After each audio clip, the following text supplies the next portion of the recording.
Thank you very much. It's an honor to be with you today. We just celebrated Women's Day at the White House. It was fantastic, attended by a lot of great women, All women are great. So this is the beginning of Liberation Day in America. We're going to take back just some of the money that has been taken from us by people sitting behind this desk or another desk that's not quite as nice, but they have their choice of 7, as you know.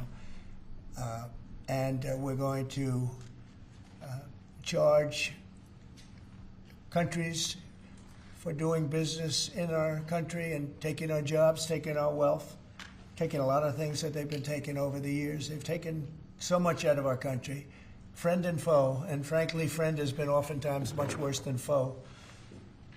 And this is very modest. And what we're going to be doing is a 25% tariff on all cars that are not made in the United States. If they're made in the United States, there's absolutely no tariff. We start off with a 2.5% base, which is what we were at, and we go to 25%. And basically, as you know, and as you've been seeing, not reporting as accurately as it should be reported because it's a massive story. Business is coming back to the United States so that they don't have to pay tariffs. And I think also because of November 5th, the election, they're very happy. AI is coming back to levels that nobody's ever seen before. It's a new, sort of a new business, I guess, when you think about it. But it's plants are going up all over the United States, and many of them have already been started. We're getting early electricity taken care of. We're getting permits very quickly for them, and we're going to make their life very happy. They're coming in with tens of billions of dollars.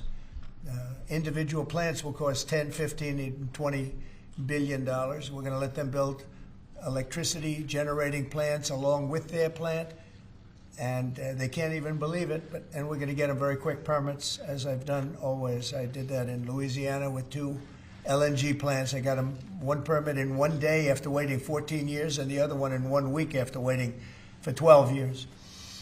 But this is very exciting to me. This is the automobile industry, and this will continue to spur growth like you haven't seen. Before I was elected, we were losing all of our plants. They were being built in Mexico and Canada and other places. Now those plants largely have stopped, and they're moving them to our country. In Indiana, the great state of Indiana, I love Indiana. Honda is building one of the biggest plants anywhere, and they've just started. They wouldn't have done it without this. In all cases, they wouldn't have done it without what we're doing. So we'll effectively be charging a 25% tariff. But if you build your car in the United States, there is no tariff. And what that means is a lot of foreign car companies, a lot of companies are going to be in great shape because they've already built their plant. But their plants are underutilized, so they'll be able to expand them inexpensively and quickly. But others will come into our country and build, and they're already looking for sites. They're looking for mostly sites. They don't want to take the old buildings that are empty and falling down. They want to build new, and there's tremendous action. There is likewise for other companies and countries like the chip-making process. Your chip bill was a disaster done by Biden. All he does is give tremendous amounts of billions of dollars to chip companies that will do nothing with the money. They're not going to use the money here. They're going to just keep it. They have plenty of money. The one thing they have is they have a lot of money. In our case, all we're doing is saying you can't come in unless you build here. And the largest chip company by far is manufacturer from Taiwan is building here, and it'll give us almost 40% of the chip market just with that. They're spending almost $200 billion in the United States to build a plant, and they've almost started. They'll be doing much of the work in Arizona. So we have a lot of exciting things, but to me, this is one of the most exciting. Now, outside of one specific day, and that's Liberation Day. That's the real Liberation Day of America, and that's going to be in April 2nd, and I look forward to it. We'll have a little news conference. We'll talk about it, but this is very exciting. So we're signing a executive order today that's going to lead to tremendous growth in the automobile industry. As you know, the electric mandate that we did allows you to buy a car now, electric or gasoline-powered or hybrid.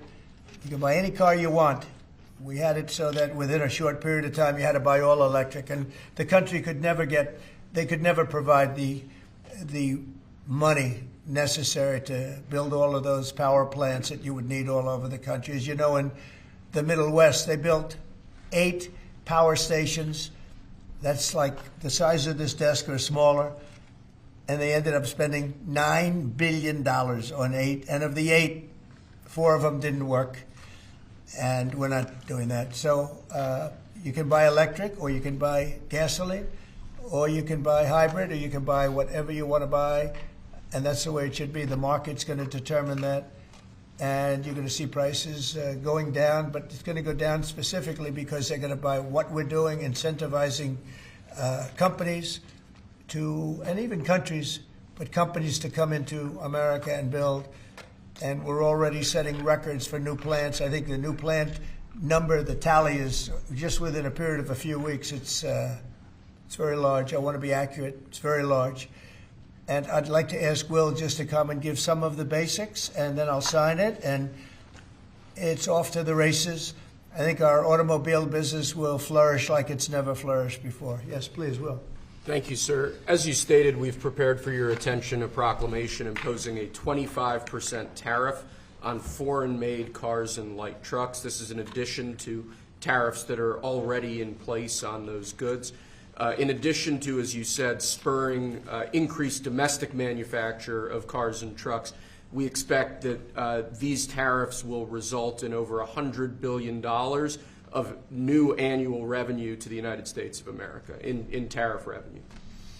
I think ultimately we could probably anywhere from $600 billion to $1 trillion will be taken in over the relatively short-term period, meaning a year from now, but starting right away. I think we'll go from 600 to $1 trillion within 2 years, and I think we'll be right from the beginning, we're going to be at a very high number, right from the beginning.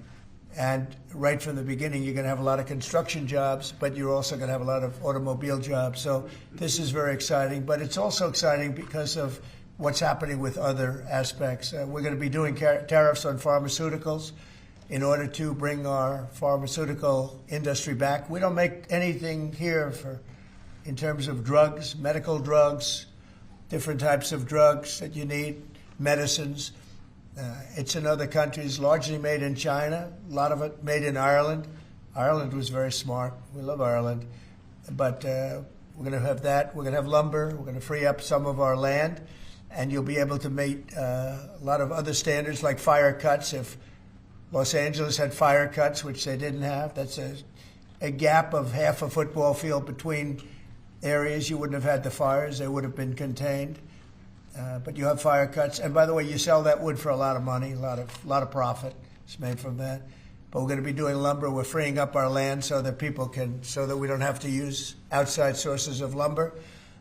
Energy, we're doing fantastically well at. You know, the energy prices have been coming down rapidly as we increase supply, and we've already done that. We have Chris and Doug are doing a fantastic job in that. That's Department of Energy and Department of Interior.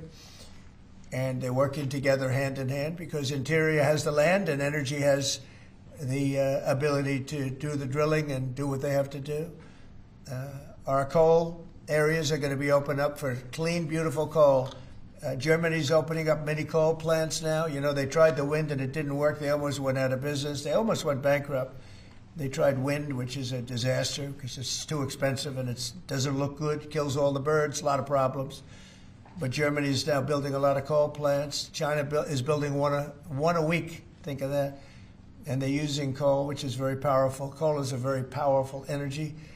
And we're opening up our coal mines again, and we're going to do, I call it beautiful, clean coal. The technology is so good now that coal can give you tremendous power at the same time. It can be very clean. But we're also obviously doing oil and gas and various other things. You can do pretty much whatever you want. We don't like the wind because we think it ruins the landscapes, the plains, ruins them. And it's got a lot of problems. It's also by far the most expensive energy. It looks horrible in the oceans. It's dangerous in the oceans in terms of navigation. And if you look at what's happening with whales, you know, in one area, they lost 2 whales, like in 20 years, washed ashore. And this year they had 17 wash ashore. So there's something happened out there. There's something driving the whales a little bit loco, but they lost 2 in 20 years. And now they lost 17 in a short period of time. So it's something wrong out there. So this is very exciting. This is going to lead to the construction of a lot of plants, and in this case, auto plants. And you're going to see numbers like you haven't seen, both in terms of employment. It takes a little while.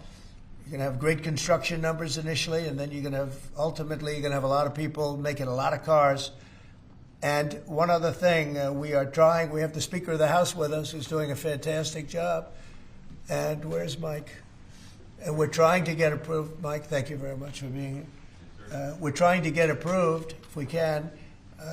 If you borrow money to buy a car, you're allowed to deduct interest payments for purposes of income tax, but only if the car is made in America. So if the car is made in America, you get a loan, you can deduct the interest. That's a big saving.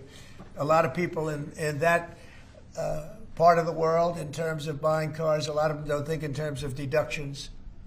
People that think in terms of deductions are very wealthy people, but people are going to start understanding what a good deduction is all about. So when you get a loan to buy a car, and I think it's going to pay for itself. I don't think there's any cost. I think you're going to have so many cars built, but you're only going to get that deduction of interest if the car is made in the United States of America. So I'm going to sign this, and Mike, I hope you can get that, because I think it's going to be amazing in terms of the number of cars that are going to be made because of it.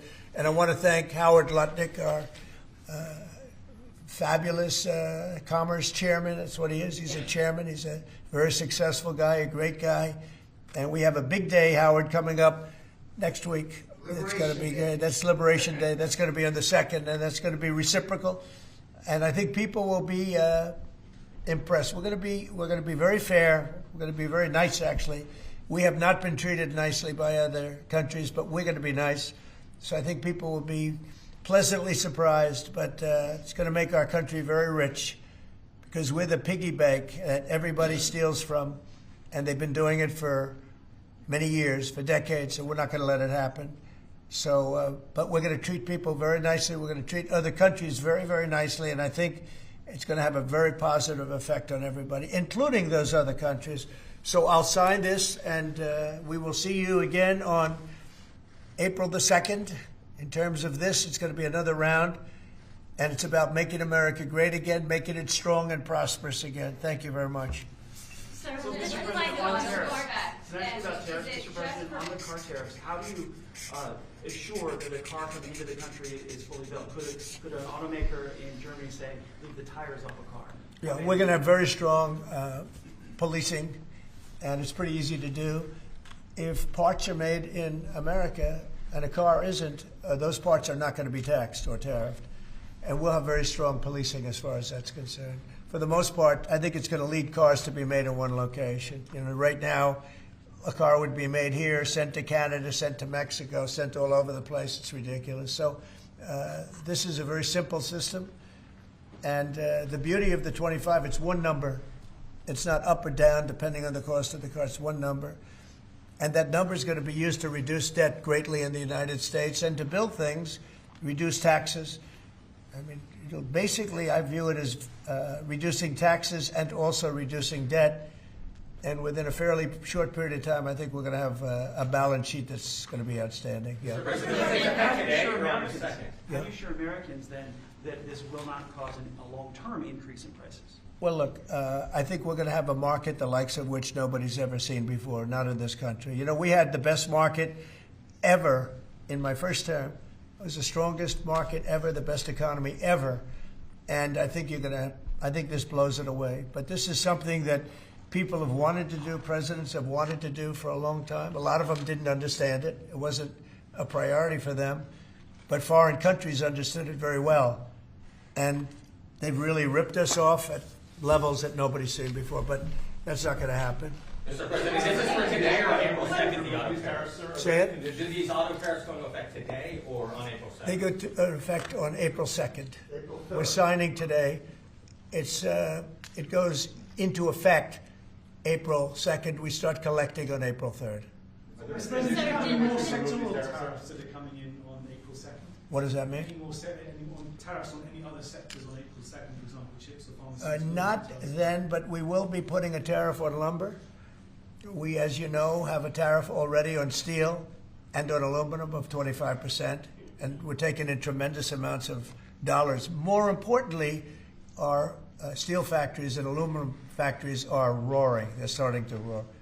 They're building new ones. I just heard from Nucor, which is a big company, a very big steel company, and they're building a massive plant for steel that they wouldn't build without this. So you're going to see things that are going to be actually amazing. And I think you already have. You know, we've had some news conferences where I can't have enough. They want to do news conferences where they announce they're going to spend $20, $30, $40 billion. But Apple, as an example, is spending $500 billion. Okay, any other? On the Signal chat, Senator Roger Wicker. Hold on one second. Yes. Go ahead. Reciprocal tariffs next week. Will those be immediately effective April 2nd on all countries, or will you focus on the worst offenders? No, we're going to make it all countries, and we're going to make it very lenient. I think people are going to be very surprised. It'll be, in many cases, less than the tariff that they've been charging us for decades. So I think people are going to be very, very surprised. Why is on these that? auto tariffs, I think they'll be pleasantly surprised. I don't know. I think we're trying to keep it somewhat conservative. and on these auto tariffs, we saw obviously the NASDAQ 100 go down 2% at close, S&P 500 down 1%. What are you concerned Is that about today? that market reaction? Today? Yes, sir. I didn't say that. I want to see the jobs. I want to see that'll all take care of itself. That could take care of itself in 1 day, 2 days, or 1 week. Are there any conditions under which you'd remove these auto tariffs, sir, or is this permanent for the rest of your term in office? Oh, this is permanent. Yeah, 100%. Yeah. Are you on the auto tariffs? Did Elon Musk advise you at all on these auto tariffs? No, because he may have a conflict, so we don't talk. I've never talked to him. Elon's amazing. He's never asked me for a favor in business whatsoever. I'm actually a little surprised by it. I might do it. I might not do it. I do what's right, and he'd want me to do what's right. No, he's a patriot. He has never, you know, these are big deals we're talking about. This is probably nothing like this. And I've never had Elon come and say, would you do me a favor with the mandate or the electric mandate or anything. He's never asked me for anything. Sir, also, what's your